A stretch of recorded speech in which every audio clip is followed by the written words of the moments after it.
ние може да размислуваме како сакаме. Меѓутоа, во правото, тоа што ќе го напишете во законот, тоа се применува. Не се применуваат мислења. Не се применува исказ. Вие може оде да изјавите што сакате. Меѓутоа, тоа што го пишува во законот така ќе се применува. Околу роковите. 115 дена да прифати постоечкиот концесионер.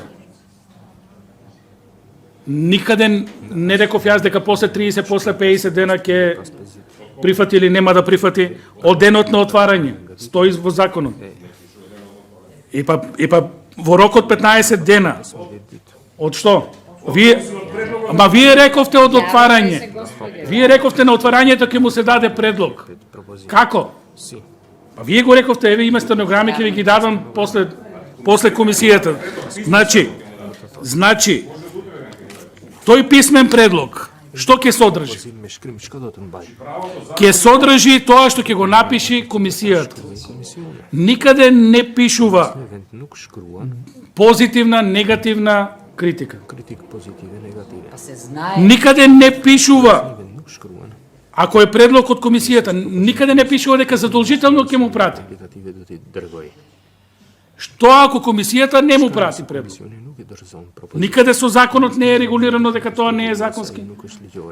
Значи комисијата може и да не прати. Каде ја ограничуваме комисијата да не прати? Тогаш ви е лош текстот. Вие може би сте убедени во нешто, што сте сакале да го постигнете. Меѓутоа, текстот ви е лош. На предлог од комисијата се собира комисијата. Не ни се допаѓа постоечкиот концесионер. Не му праќаме предлог. Завршена постапка. Ни се допаѓа постоечкиот концесионер. Ке му пратиме. Бар ќе му пратиме предлог од комисијата. Тука е проблемот.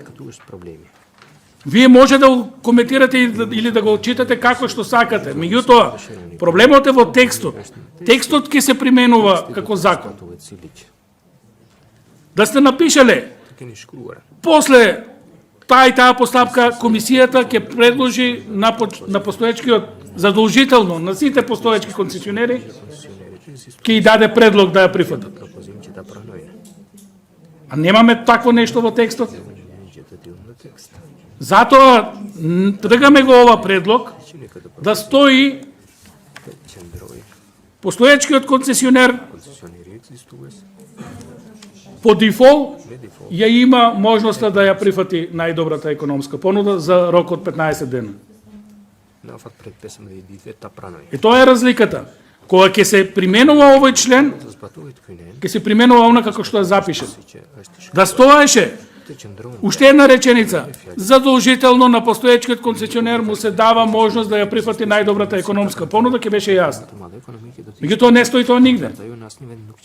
Се собира комисијата и оценува, прави евалуација и вика на овој не му даваме, не му праќаме предлог.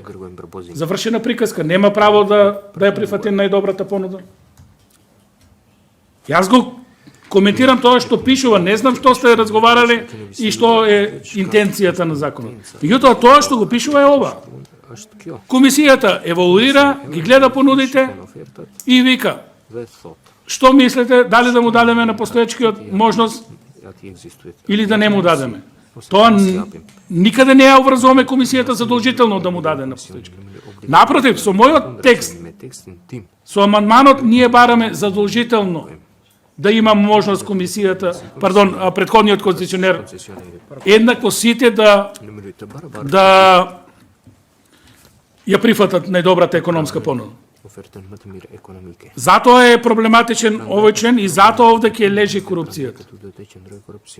И на крајот ви кажа, вие може да имате најдобри, како стручно лице од ловот, најдобри намери. Меѓутоа, на крајот ќе одлучува комисија. Таа комисија, рековме, дискутабилно е колку ќе биде стручна. Таа комисија, 5 члена, Тројца ако дигнат рака за вршена приказка. Знае дека е нестручно. Τώρα, Тука ќе дојде во предвид и политиката и корупцијата. και κατά corruzione, И за тоа се овие наши реакции. κατά reazione tona. Ништо лошо за законот, меѓутоа ова ако остане вака ќе створи проблем и на кратко време ќе го видиме во пракса. Благодарам.